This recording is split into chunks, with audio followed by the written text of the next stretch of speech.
Hey guys, how y'all doing? I'm here to give you guys a recap on a new chapter in Nanatsu no Taizai, or you could call it the 7 Deadly Sins, which is on chapter 220. Now, this chapter just got translated and released today, so I give big props to the translators who got released early beforehand when they used to release it on Saturdays, and now they're releasing it on a Friday, which I'm pretty sure they did the same thing.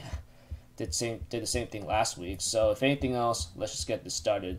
Although the chapter is pretty simple, at the beginning of the chapter, of course, the 7 deadly sins are celebrating, they're being very happy, and then they're all joking around. And Merlin, on the other hand, shows up a little bit late, but we understand why she showed up late. Because if you guys read last week's chapter, we all know what happened to her.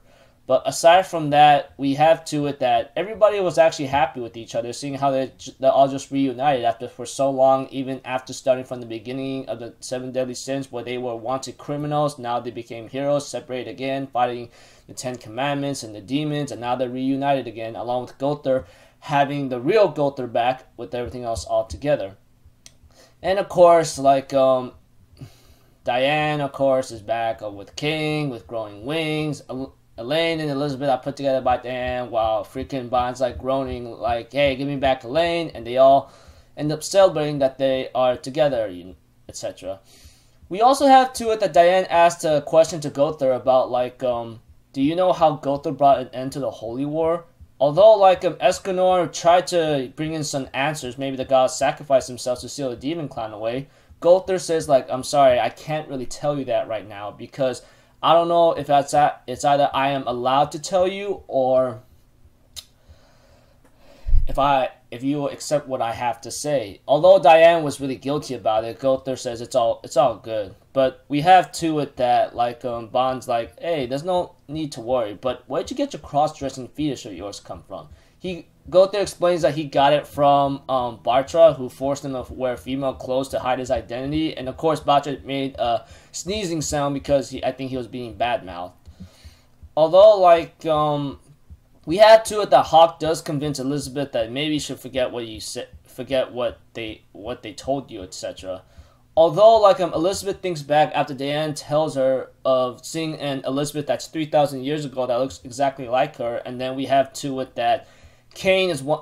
She remembers a conversation with Kane that Meliodas actually had a lover named Liz, and that was his. Yeah, Meliodas had a lover named Liz, and we all know what's going on here. It seems like Elizabeth is actually making connections. Like now that she's been told that there was actually Elizabeth that looks like her 3,000 years ago, told by Diane, and recalling her conversation with Kane about Liz being Meliodas' lover, it seems like she's starting to understand, or maybe looking at the grasp of it. Although Meliodas does get annoyed a bit with like was getting a little bit annoyed. Although Meliodas just surprised Elizabeth like you started staring off into space. What's the matter? While King, I think he's like watching carefully. We have to it that I think he got his ears pulled with go to saying, danger is near. And of course, Meliodas says, hey, if you need to talk to me, let me know. And she goes like, okay, I would like for the two of us to talk alone later, all right? If that's all right with you. And then she'll decide to go bring more drinks. And of course, like we thought, like Hawk thinks that Meliodas ticked Elizabeth off because he did that, but that's not really the case. Escanor wanted to actually say a poem to Merlin, but she goes like, nah, I think I'm a bit drunk right now, but there's something else I need to tell you right now for the time being. We have to it that she explains situations about like that we had to take care of the 10 Commandments, not to mention Zeldris of piety. He is the major issue in the 10 Commandments, and right now Camelot is under his complete control. Of course, like Hawk on the other hand says, hey, look, you guys got the 7 deadly sins, and you got me, Master Hawk, the food scraps with you. Although she does make a serious, scary expression to tell her if we even act reckless, we'll all be killed. Our opponent's power is certainly unknown, even though the fact we did fend them off. Even Hawk is actually scared. And Elizabeth also gives in some more detail by saying that Zeldris is actually the Demon King's representative, and he actually has some of his magic power with him, and just as Merlin says, his commandment is already trouble. And even Escanor and King are actually really shocked about this. So Bond even says it all out in simple words, so he's the strongest of all the demons then. But Meliodas says, right now, our objective is to free the people of Leonis who's under the imprisonment of his commandment. Although, my only question is, how are you going to do that? And then start the liberation of Camelot. We can worry about kicking his butt after that. And of course, if Meliodas could take on Zeldris one-on-one, I would love to see that. But I would love to see a backstory when they first clash, because if I remember correctly and did some research carefully, they actually fought one time in the Holy War, though the outcome of the battle is unknown. But we all know Meliodas is very strong, but Zeldris himself has the possibility of showing his true strength, but we have yet to figure that out later. Aside from me making certain theories in my middle of my recap, we have to it that they still continue their party with, of course, Meliodas may be going after Merlin during the later chapter. Of course, when they're all playing a card game with Escanor, they think Escanor is cheating, etc. Especially Hawk, who's apparently drunk and says, you've been cheating the whole time. And he goes like, I've been playing fair and square. What are you talking about? Of course, Bond's like, liar. And then Elaine tells him, knock it off, will you? Stop being an angry drunk. And then Bond just gives up and says, okay, I'm sorry. But we also see to it that Merlin was trying to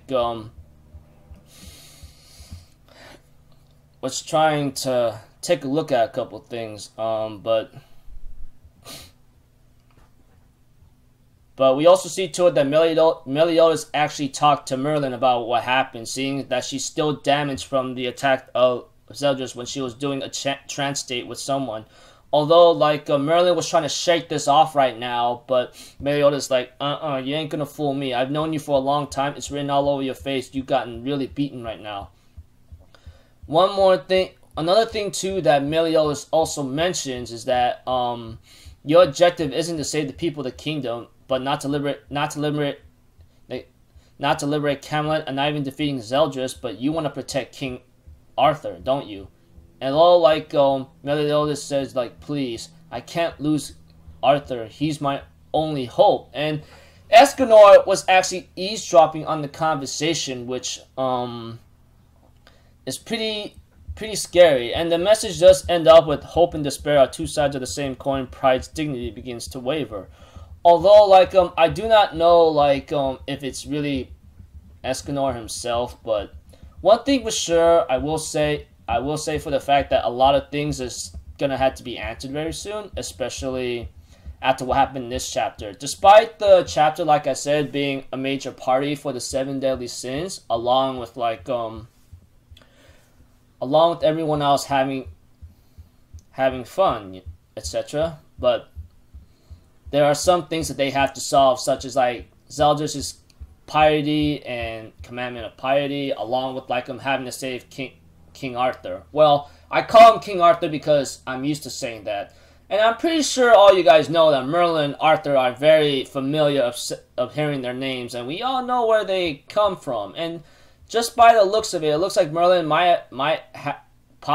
just has a certain relationship with Arthur, and we all know what that is. Those of you who know the Arthur legends back in England, etc., I'm pretty sure y'all might have read at least a story about Arthur or watched something called Sword of the Stone, etc., to understand the relationship of Merlin and Arthur. And they are very similar in the series of Nanatsu no Taizai, but the only difference is Merlin's a woman, and of course Arthur is still a man or a guy.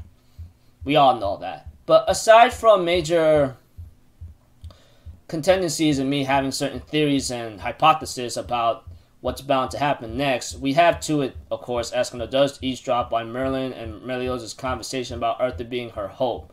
I don't know what kind of hope she means by that, but it looks like to me it's a way to maybe keep her going, though we don't really know for sure. And I'm really concerned about Escanor hearing about this, because we all know Escanor loves Merlin, whether it be a Knight Escanor or a Pride Escanor. But we all know, prideful Escanor in the sun is a wholly different state. But depending on the situation, it could get a little out of hand.